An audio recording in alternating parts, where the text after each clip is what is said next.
ॐ अतितीक्ष्ण महाकाय कल्पान्त दहनोपमः भैरवाय नमस्तुभ्यं अनुज्ञां दातुं रहसि। नमस्ते दोस्तों, मैं महावीर ओझा अपने इस चैनल पर आप सभी का स्वागत करता हूं। मेरे भैरव भक्तों का अभिनंदन करता हूं। और दोस्तों, अभी तक मैंने जो अपने इस चैनल पे वीडियो बनाए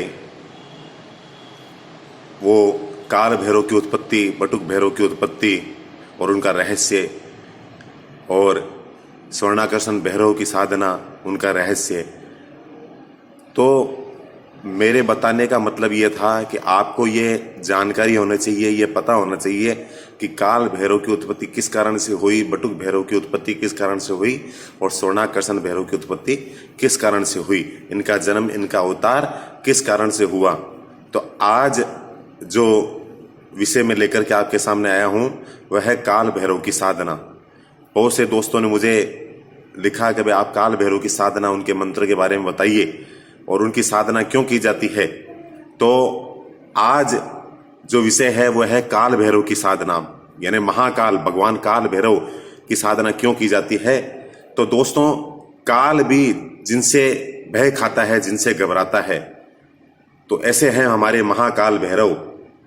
और भगवान काल भैरव जो है भगवान शिव का ही एक उग्र रूप है, क्योंकि दोस्तों इनकी उत्पत्ति, इनका अवतार, इनका प्राकट्य जो हुआ वो भगवान शिव के क्रोध के कारण हुआ। क्योंकि काल भैरव की जो उत्पत्ति हुई भगवान शिव के एकदम क्रोध के कारण हुई।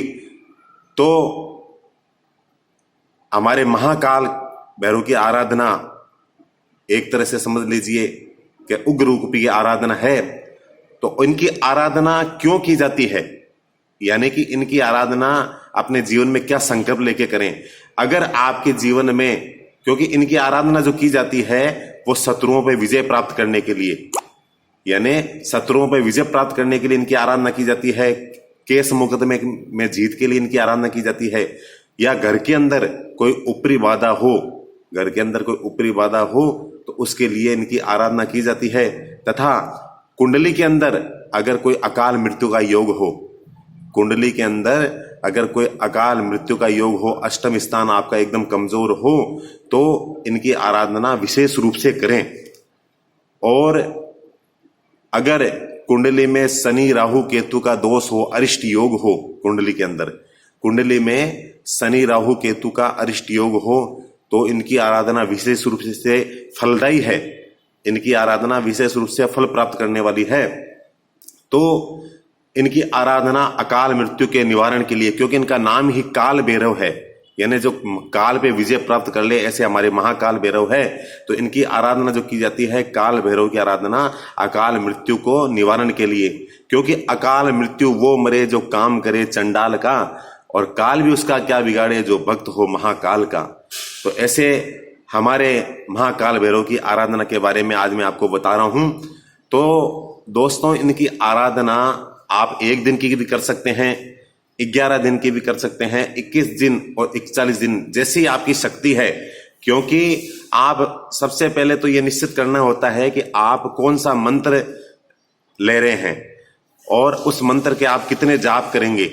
तो उस जाप के आधार पे ही इनकी आराधना की जाती है। एक दिन की जो आराधना होती है, विशेषकर हम काल भैरवाष्टमी को करते हैं, जो भगवान भैरवनाथ काल भैरव का जो जन्म दिवस है, काल भैरवाष्टमी मार्च महीने के अंदर आता है, दीपावली के बाद में। तो उस दिन विशेष रूप से इनकी आराधना, एक दिन की आराधना हम करते हैं। और 11-21 दिन की साधना जो आराधना है आप भादवे के महीने में या भाद्रपद के महीने में आप कर सकते हैं, क्योंकि भाद्रपद महीना जो है वो भगवान भैरवनाथ का विशेष मास है। जैसे सावन का महीना शिव का होता है, नवरात्रि माँ दुर्गा की होती है, तो इसी प्रकार से भगवान भैरव का जो महीना शास्त्रों के अंदर बताया गया है वह भाद्रपद का महीना है। और भाद्रपद के महीने के अंदर, भादवे के महीने के अंदर इनकी आराधना विशेष फलदायी होती है। तो 41 दिन की साधना, आप जो 41 दिन की अगर साधना करना चाहे तो आप किसी शनिवार, रविवार या कृष्ण पक्ष की अष्टमी से अपने जो कुंडली के अंदर ग्रह नक्षत्र हैं तो अपना चंद्रमा भी देख लें, क्योंकि जिस दिन से आप आराधना करें तो आपका चंद्रमा चौथा, आठवां, 12वां नहीं होना चाहिए। तो अपना चंद्रमा देख करके आप इस आराधना को, अपनी साधना को शुरू कर सकते हैं। साधना मंत्र व स्तोत्र के आधार पर ही आप कितना मंत्र जाप करते हैं। एक दिन की साधना में आप यथाशक्ति मंत्र जाप कर सकते हैं, क्योंकि एक दिन की साधना के अंदर कोई मंत्र निश्चित नहीं है। आप अपनी शक्ति के आधार पर मंत्र जाप कर सकते हैं। एक दिन की साधना आप हवनात्मक भी कर सकते हैं। तो दोस्तों, ये तो थी साधना की बात। अब साधना का समय क्या है इनकी साधना का? इनकी साधना विशेष रूप से रात्रि निशा काल की साधना है। यानी आप जो जप तप करें वो 12 से 3 के बजे के बीच में कर लें, और 10 बजे के बाद में यानी आप इनकी पूजन अर्चन करें तो 10 बजे आप बैठ करके 10 से 12 के बीच में आप इनकी पूजन अर्चना कर सकते हैं, इनका अभिषेक कर सकते हैं। तो 10 से 12 के बीच के अंदर आप इनकी पूजा अर्चना कर लें, पूजन अर्चन कर लें, और 12 से 3 बजे के बीच में आप इनकी आराधना, इनका जप तप, इनका हवन कर सकते हैं। अब मैं आपको इनकी विधि बताता हूं कि साधना कैसे करनी चाहिए, किस प्रकार करनी चाहिए। तो सर्वप्रथम आप रात्रि के समय स्नान आदि से तैयार हो जाएं, स्नान आदि कर तैयार हो जाएं, और अपना एक स्थान निश्चित कर लें कि आपको ये साधना कहां करनी है। एकांत स्थान होना चाहिए दोस्तों, क्योंकि इनकी साधना जो की जाती है वो एकांत स्थान में की जाती है। और घर में भी अगर आप साधना करें तो घर के अंदर आप एक ऐसा कमरा निश्चित कर लें जहां पे आप एकांत हो, वहां पे शोरगुल नहीं हो, क्योंकि इनकी साधना जो है रात्रि की साधना है, एकांत की साधना है। तो एकांत में साधना करें, और नहीं तो आप कोई भगवान भैरवनाथ का मंदिर देख करके आ जाएं, उस मंदिर में आप इनकी साधना कर सकते हैं। अब सबसे पहले इनकी साधना के अंदर आपको क्या करना है कि सबसे पहले आपको इनकी चौकी मंडल बनाने हैं। सबसे पहले जो चौकी बनाए वो भगवान गणपति की बनाए, यानी आप एक चौकी पर भगवान गणपति का मंडल तैयार कर लें, और उस पर गणेश अंबिका की मूर्ति या उनकी गणेश अंबिका की फोटो रख लें। तथा एक दूसरी चौकी लें, उस पर आप एक नवग्रह मंडल तैयार कर लें। तथा फिर एक तीसरी चौकी पर आप कुल देवी का मंडल और अपने षोडश मातृ का मंडल तैयार कर लें। उसके बाद में एक प्रधान चौकी लें। चौकी मतलब समझ गए आप ना, लकड़ी का पाटा, लकड़ी का बाजोड़ जो कहते हैं उसको हम चौकी कहते हैं। तो प्रधान जो चौकी होती है वो भगवान भैरवनाथ की होती है। यानी प्रधान चौकी, यानी एक चौकी पर आप गणेश जी का मंडल बना ले, भगवान गणपति का, और एक चौकी पर आप नवग्रह का मंडल बना ले, और एक चौकी पर आप कुल देवी की, माता जी की, षोडश मातृका के मंडल बना ले। और प्रधान जो चौकी होती है वो भगवान भैरवनाथ की होती है। उस चौकी पर आप उड़द यानी काली उड़द या काले तिल के द्वारा भैरवनाथ का जो मंडल होता है, उनका यंत्र होता है, वो बनाकर रख लें। और उस चौकी पर आप भगवान, अगर आपके पास में काल भैरव की मूर्ति है, भगवान भैरवनाथ की मूर्ति है, तो वो मूर्ति रख दें या फोटो रख लें। और नहीं तो काल भैरव का यंत्र मार्केट में, बाजार में मिलता है, वो यंत्र आप उस चौकी पर रख सकते हैं। और एक तांबे का लोटा या पीतल का लोटा कलश ले लें, और उस पे एक नारियल पे लाल कपड़ा बांध करके और उसमें जल भर के भगवान वरुण का वो कलश एक अलग से रख दे, क्योंकि भगवान वरुण की कलश की भी पूजा होती है। दोस्तों, कोई भी साधना की जाती है, कोई भी अनुष्ठान किया जाता है, तो हम पंचदेव की आराधना करते हैं। यानी पंचदेव की आराधना करते हैं, और पंचदेव की पूजा पहले होती है, बाद में हम प्रधान देव की पूजा होती है। यानी सबसे पहले हमने भगवान गणपति की पूजा कर ली, कलश की पूजा कर ली, नवग्रह की पूजा कर ली, और चौथे में अपने कुल देवी की पूजा कर ली, और पांचवें के अंदर हमारे पंचदेव आ जाते हैं। यानी ये हम जो भी छोटा मोटा कोई भी अनुष्ठान करते हैं, पूजा पाठ करते हैं, तो 5 देवों की आराधना विशेष करके की जाती है। तो ये पंचदेव की आराधना हो गई। अब आपको मैंने ये मंडल तैयार करना बता दिया कि आप मंडल कैसे तैयार कर सकते हैं। और अगर एक पाटे पर भी आप करना चाहें, एक चौकी पर भी आप करना चाहें, तो आप एक चौकी लेकर के भी वहां पे भी आप गणपति का, नवग्रह का और अपनी कुल देवी का मंडल बना सकते हैं। एक चौकी पर भी आप कर सकते हैं, जैसी आपकी श्रद्धा है, इच्छा है। अब मैं आपको जो पूजन सामग्री बता रहा हूं, आप वो पूजन सामग्री तैयार कर लेना दोस्तों, क्योंकि जितने दिन की आराधना होगी उतने दिन आप उनके पूजा अर्चन करोगे, तो वो पूजन सामग्री मैं आपको बता रहा हूं और धीरे धीरे बता रहा हूं, तो आप उस सामग्री को लिख भी लेना। तो एक शुद्ध जल और गंगा जल आप ले लें और पूजन के अंदर पंचामृत तैयार कर लेना, यानी दूध, दही, घी, चीनी और शहद, उसके द्वारा इन 5 चीजों के द्वारा पंचामृत बनता है। वो पंचामृत तैयार कर लेना। मौली ले लेना, जनेऊ ले लेना, मौली, जनेऊ और कुमकुम यानी जिसको हम बोलते हैं रोली, चंदन, सिंदूर, चावल, पुष्पमाला, चमेली के फूल, चमेली का तेल, सरसों या तिल का तेल और उड़द के आटे का चौमुखी दीपक, अबीर, गुलाल, इत्र। और इत्र किसका लेना है? फिरदौस का या चंदन का इत्र। चंदन का इत्र ले सकते हो आप, फिरदौस का इत्र विशेष कर से भगवान भैरवनाथ को पसंद है। और जायफल ले लेना, नींबू ले लेना और जो जंगली लौंग आता है, जंगली लौंग आता है वो ले लेना। लाल कपड़ा, सफेद कपड़ा, अपने चौकी के अनुसार, आप कितनी चौकी बना रहे हैं, पाटे बना रहे हैं, तो उस लकड़ी की चौकी के आधार पर ही आप 1-1 मीटर के जो लाल कपड़े, सफेद कपड़े ले सकते हैं। और गुड़ ले लेना, कपूर ले लेना और धूप के अंदर भगवान भैरवनाथ को गुग्गुल की धूप विशेष कर से पसंद है। और प्रसाद में उड़द से बनी हुई मिठाइयां यानी जलेबी, दही बड़ा, इमरती, कचौरी और मीठे गुलगुले, मोटे भुजिए, उड़द के जो बाकले होते हैं वो बाकले तैयार कर लेना, पापड़ और 1 बरक वाला पान और फल ले लेना। और लास्ट के अंदर भगवान भैरवनाथ को पूजा के अर्चन के बाद में भगवान भैरवनाथ को हम दक्षिणा अर्पित करते हैं। और आसन के अंदर आप आसन जब ले तो लाल आसन या काली कंबल का आसन आप ले सकते हैं। और जो माला लें उसके अंदर आप रुद्राक्ष या काले हकीकी की माला आप ग्रहण कर सकते हैं। रुद्राक्ष या काले हकीकी की माला आप ले सकते हैं। अब ये तो हो गई हमारे सामग्री तैयार, हमने सामग्री तैयार कर ली।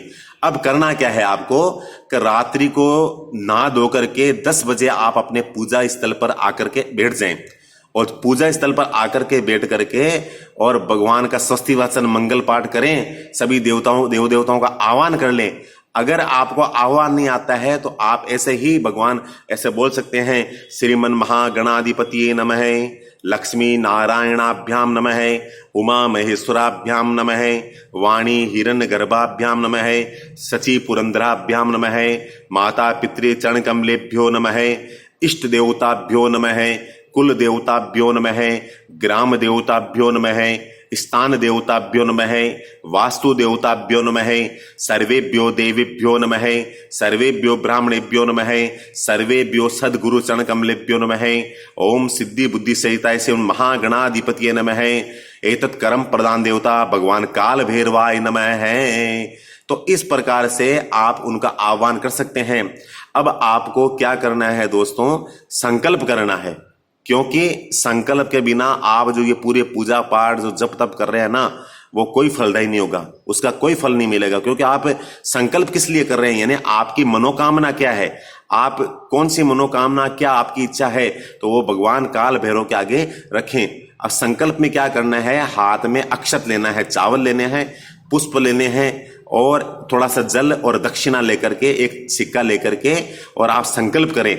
संकल्प में क्या करना है? अगर आपको संस्कृत नहीं आती है तो आप केवल हिंदी में बोल सकते हैं, क्यों कि भावना की ही पूजा है। आप हिंदी में बोल सकते हैं, हे प्रभु, हे महाकाल भैरव, मेरे जीवन के अंदर ये कमी है और मेरे जीवन के अंदर ये कष्ट है, आप मेरे ये जीवन के अंदर जो ये कष्ट है इसका आप निवारण कर दें, और मैं आपके इस जप और इस मंत्र की, इस स्तोत्र की इतनी माला कर रहा हूं और ये मैं आपको अर्पण कर रहा हूं। ये से आप संकल्प कर सकते हैं और संकल्प करके भगवान काल भैरव के आगे ये संकल्प छोड़ दें। उसके बाद में आपको भगवान सबसे पहले जो पूजा करनी है वो आपको भगवान गणेश जी की पूजा करनी है। और गणेश जी को भी पूजा करें तो आप रिद्धि सिद्धि शुभ लाभ के साथ में करें। भगवान गणेश जी की पूजा आप अकेले नहीं करें। तो गणपति की पूजा करनी है, वो भी गणेश जी की पूजा रिद्धि सिद्धि शुभ लाभ के साथ में। उसके बाद में आपको मां अंबिका का पूजन करना है, अपने अंबिका का पूजन, और भगवान वरुण कलश का पूजन करना है। और उसके बाद में अपनी कुल देवी, जो भी आपकी कुल देवी है उसका आप पूजन कर सकते हैं। और षोडश मातृका, कुल देवी के साथ में जो षोडश मातृका होती है उनका आप पूजन कर लें। और उसके बाद में जो सूर्य आदि नवग्रह देवता होते हैं, 9 ग्रह होते हैं, उनका पूजन करें। और अंत में हमारे प्रधान देवता जो होते हैं महाकाल भैरव, उनका पूजन अर्चन करें। और उनका पूजन अर्चन कैसे करना है दोस्तों, सबसे पहले आप हाथ में पुष्प ले लें, पुष्प लेकर के उनका ध्यान करें। उनका ध्यान करके यानी आपको जो भी भगवान काल भैरव का, भगवान भैरवनाथ का जो भी स्तोत्र मंत्र आता है वो आप बोल लें और भगवान काल भैरव के आगे पुष्प को अर्पित कर दें। और उसके बाद में 4 बार जल छोड़ना है। उसके बाद में आपको आसन, पाद्य, अर्घ्य, और उसके बाद ये 4 बार जल छोड़ के बाद में, यानी पहली बार आप जल छोड़े तो यह ध्यान करें कि हे भगवान, मैं आपके पैर धुला रहा हूं। दूसरी बार में अर्घ्य के अंदर मैं आपके हाथ धुला रहा हूं। तीसरी बार में मैं आपके मुख में आचमन करा रहा हूं। और चौथी बार के अंदर मैं आपको पूरा स्नान करा रहा हूं। उसके बाद में भगवान, अगर आपके पास में मूर्ति है, काल भैरव की मूर्ति है, तो मूर्ति को, और अगर आपके पास में यंत्र है तो यंत्र को पंचामृत से स्नान करा दे। पंचामृत से स्नान कराने के बाद में आप उसको फिर शुद्ध जल से स्नान करा ले। और मूर्ति है अगर आपके पास में, तो आप चमेली या तिल्ली के तेल का या सरसों के तेल का आप अभिषेक भी कर सकते हैं। और अभिषेक के अंदर आपको क्या मंत्र याद करना है, अभिषेक आप रुद्री के द्वारा भी कर सकते हैं, रुद्राष्टध्याय के द्वारा।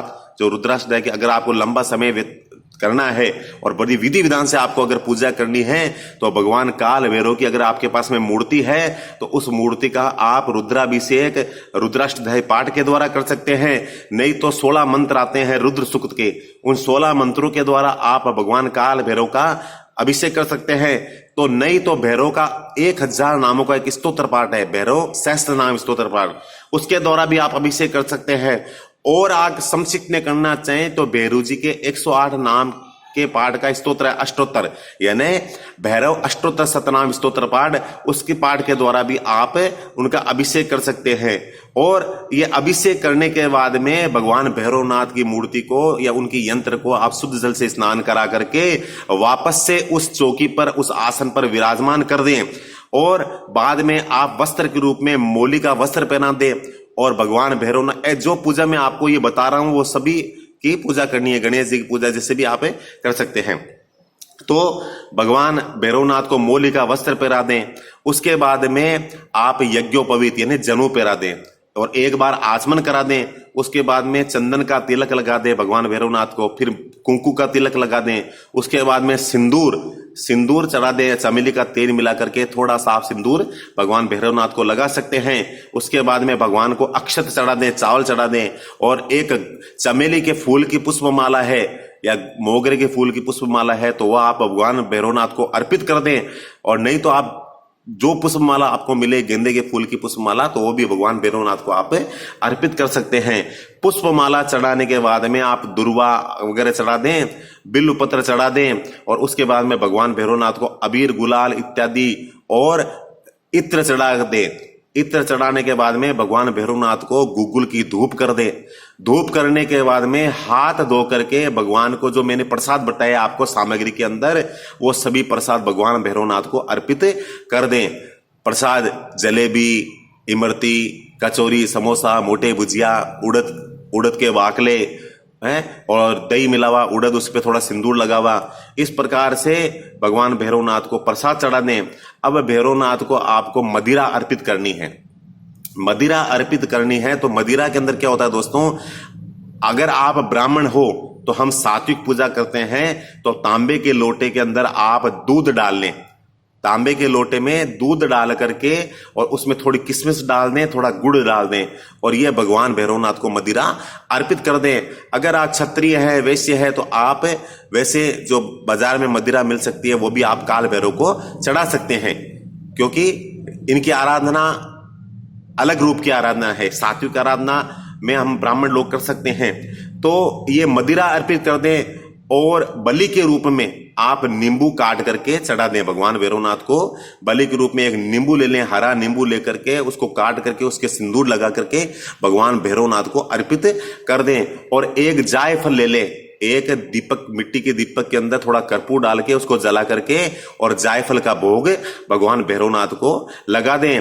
और जो जंगली लौंग बताए हैं मैंने आपको, वो जंगली लौंग, उसकी एक माला भगवान भैरवनाथ को पहना दें। और 5 नींबू की माला भी आप भैरवनाथ को पहना सकते हैं। 5 नींबू की माला भगवान भैरवनाथ को पहना दें। और एक सिगरेट जला करके, एक सिगरेट जला करके भगवान भैरवनाथ को अर्पित कर दें तथा भगवान अंत में भगवान भैरवनाथ को अपनी यथाशक्ति दक्षिणा अर्पित कर दें और लास्ट के अंदर आप भगवान भैरवनाथ को आरती कर दें। भगवान भैरवनाथ की जो आरती है वो आरती कर दें। आरती आती है तो कर दे, नहीं तो भैरवनाथ मंत्र का जो भी आपको भैरव चालीसा मंत्र आता है वो आप कर सकते हैं। ये हमने भैरवनाथ की पूजा कर ली। ये देखो दोस्तों, जितने दिन का अनुष्ठान होगा, अगर आप 11 दिन का अनुष्ठान करेंगे तो ऐसे ही प्रतिदिन भैरवनाथ की पूजा अर्चन चलेगा। 41 दिन का होगा तो 41 दिन चलेगा। ऐसे भैरवनाथ की आप पूजा अर्चन करें। उसके बाद में, क्योंकि मैं आपको जो बता रहा हूं ये पूरा विधि विधान से बता रहा हूं दोस्तों, मैंने यूट्यूब पे देखे हैं, कहते हैं 1 दिन की आराधना कर लो, 1 माला जप कर लो, 41 दिन कर लो। इससे कुछ नहीं होता दोस्तों, ये सब फालतू की बातें हैं। क्योंकि उन्होंने जैसे चैनल पे देखा, जैसे किताबों में देखा, वैसे उन्होंने लिख दिया।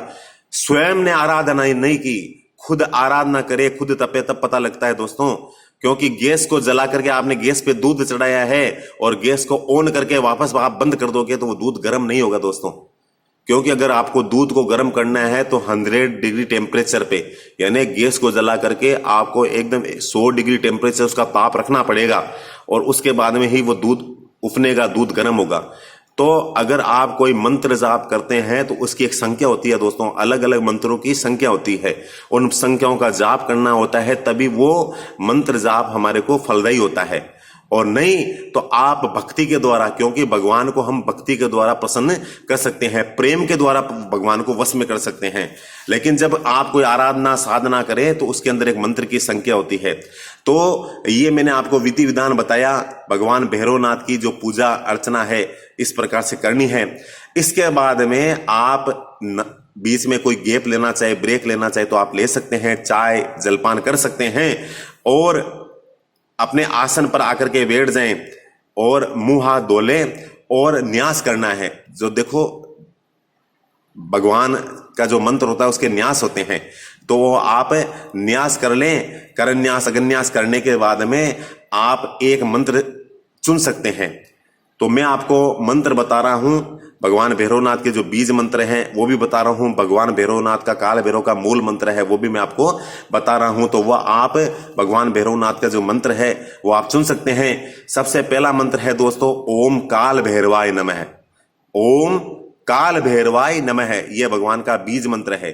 और एक और मंत्र है, ओम ब्रह्म काल भैरवाय फट। ओम ब्रह्म काल भैरवाय फट, ये जो मंत्र है यह भगवान के बीज मंत्र है। और दूसरा भगवान काल भैरव का जो मूल मंत्र है वो है ओम हंग शंग नंग गंग कंग संग खंग महाकाल भैरवाय नमः। इसको आप हम शम भी बोल सकते हैं और हंग भी बोल सकते हैं, क्योंकि बिंदी है लगी हुई, तो उसको अंग भी बोल सकते हैं और हम भी बोल सकते हैं, क्योंकि हम ऐं ह्रीं क्लीं चामुंडाय विच्चे भी बोलते हैं और ऐं ह्रीं क्लीं चामुंडाय विच्चे भी बोलते हैं। तो उसमें कोई दोष नहीं है, तो आप जैसे बोल सकते हैं वैसे आप की इच्छा है। तो आपको मैं बता रहा हूं, ओम हंग शंग नंग गंग कंग संग खंग महाकाल भैरवाय नमः। ये 3 मंत्र मैंने आपको दिए हैं, इन तीनों मंत्रों का फल उतना ही है। तो इन तीनों मंत्रों में आप जो भी मंत्र चुनना चाहे वो चुन सकते हैं, लेकिन इनकी संख्या जो है दोस्तों वो 1.25 लाख आपको जप करने हैं। 1.25 लाख जप आपको करने हैं। अब 11 दिन का अनुष्ठान करें तो आपको 111 माला प्रतिदिन आपको फेरनी पड़ेगी। 111 माला प्रतिदिन फेरने के बाद में 30 माला लास्ट में आप ज्यादा कर ले, जिससे 1.25 लाख जप हो जाएंगे। और 21 दिन का अनुष्ठान आप करना चाहें तो 60 माला आपको प्रतिदिन भगवान भैरवनाथ की किसी भी मंत्र की आप फेरना चाहें तो आपको 60 माला फेरनी पड़ेगी। और अंतिम दिन में जो बच्चे जप हो जाएं वो आप कर सकते हैं। और 41 दिन के अनुष्ठान करना चाहे आप, अगर 41 दिन का अनुष्ठान करना चाहें तो 31 माला प्रतिदिन करें, क्योंकि 41 दिन का मैंने अपने जीवन में मैंने जो अनुष्ठान किया वो 41 दिन का ही किया था दोस्तों। और मैंने 31 माला प्रतिदिन फेरी और अंत में जब अनुष्ठान पूरा हो गया तो जो उसके दशांश जप होते हैं, दशांश हवन होते हैं, तो मैंने उनका हवन करा दिया। तो जितने भी आप जो भगवान भैरवनाथ के 1.25 लाख जप करें उसका दशांश हवन कर लें, तर्पण कर लें, मार्जन कर लें। और फिर बाद में 8 बटुक को, 8 छोटे 12 वर्ष से छोटे बालक हैं उनको लेकर के आप उनको भोजन करा दें। इस प्रकार से भगवान भैरवनाथ का जप करें। और देखो दोस्तों, जितने दिन का अनुष्ठान हो उतने दिन प्रतिदिन आपको रात को कुत्ते को दूध, जलेबी, बिस्कुट इत्यादि आपको जरूर खिलाना है। जो भी भगवान भैरवनाथ को आप प्रसाद अर्पित करें तो उस प्रसाद में से कुछ अंश आपको काला कुत्ता मिले तो काले कुत्ते को आप जरूर अवश्य खिलाएं। इस प्रकार से मैंने आपको जो मंत्र भी मैंने आपको बता दिए और मंत्र की संख्या भी बता दी दोस्तों, क्योंकि बीज मंत्र होता है, जो बीज मंत्र है ओम काल भैरवाय नमः, ओम ब्रह्म काल भैरवाय फट, वो आप 1 घंटे में आप उसकी 25 या 30 माला आराम से फेर सकते हैं। यानी 4 घंटे आप बैठोगे तो 100 माला आपकी आराम से हो जाएगी। वो आपकी गति के आधार पर है। और ओम हंग संग नंग गंग कंग संखंग महाकाल भैरवाय नमः, वो भी आप मतलब 5 मिनट में आप 2 माला फेर सकते हैं स्पीड के आधार पे। तो वो आपकी गति है, आपके वो मंत्र आपकी जीभ पे कितना आता है तो उसके आधार पे आप फेर सकते हैं। इस प्रकार से मैंने आपको मंत्र की संख्या भी बता दी, दिन भी बता दिए मैंने कि आप कितने दिन का अनुष्ठान करना चाहें उतने दिन का अनुष्ठान आप कर सकते हैं। और इस प्रकार जब सारे जप हो जाए, 1.25 लाख जप हो जाए, तो उसके बाद में भगवान काल भैरव को आप ये मंत्र जाप अर्पित कर दें जल के द्वारा। हे प्रभु अनेन कृतेन काल भैरव मंत्र जपाख्यन कर्मणा भगवान काल भैरव प्रियताम न मम, यानी भगवान मैंने जो आपके जप किए हैं, ये मंत्र जाप किए हैं, ये सब मैं आपको अर्पित कर रहा हूं। और जो मैंने प्रारंभ के अंदर जो संकल्प किया है उस संकल्प की मेरे आप पूर्णाहुति हो, यानी उस संकल्प की पूर्णता हो, वो संकल्प मेरा सिद्ध हो, यही भगवान को आप अर्पित कर दें। और उसके बाद में आप हवन के द्वारा, भगवान काल भैरव का हवन के द्वारा उसमें पूर्णाहुति कर दें। एक घट के अंदर थोड़ा सा साकुल्य और घी मिला करके लास्ट में आप पूर्णाहुति कर सकते हैं। तो इस प्रकार दोस्तों आज मैंने आपको पूरा विधि विधान के द्वारा काल भैरव की आराधना के बारे में आपको मैंने बताया। ये था विधि विधान। देखो दोस्तों, यूट्यूब पे बहुत सी आराधनाएं हैं, बहुत सी साधना आती है, उससे मेरे को कोई मतलब नहीं है, क्योंकि कोई कितने दिन की बताता है, कोई 1 दिन की बताता है। मैंने अपने जीवन के अंदर मेरे गुरु के द्वारा मैंने किस प्रकार से आराधना की और किस प्रकार से मुझे फल प्राप्त हुआ, तो ये उसी विधि विधान से बताया है। क्योंकि आप विधि विधान से, शास्त्रोक्त विधि विधान से नहीं करोगे तो आपको इसका कोई रिजल्ट नहीं आएगा, कोई फल नहीं मिलेगा। लोग कहते हैं ना आप 1 दिन की आराधना कर लो आपको फल मिल जाएगा। आप देखो भैरवनाथ का चमत्कार, ऐसे कुछ नहीं होता। या तो आप भैरवनाथ को प्रसन्न करना है तो आप भक्ति के द्वारा करो, यानी आप भगवान का प्रतिदिन नित्य पूजन करो, तो आप 1 माला के द्वारा भी आप भैरवनाथ की कृपा प्राप्त कर सकते हो। उसमें आपको जब तब करने की जरूरत नहीं है। तो वो प्रतिदिन नित्य क्रम हो गया दोस्तों। आप नित्य क्रम के द्वारा अगर भगवान भैरवनाथ की कृपा प्राप्त करना सकते हैं, यानी आपको पूरा सर्वस्व अर्पण करना पड़ेगा। यानी भगवान भैरवनाथ को आपको पूरा सर्वस्व अर्पण करना पड़ेगा, अपने आप को समर्पित करना पड़ेगा। तो आपको भैरवनाथ भक्ति के द्वारा, प्रेम के द्वारा सब चमत्कार दिखाएंगे।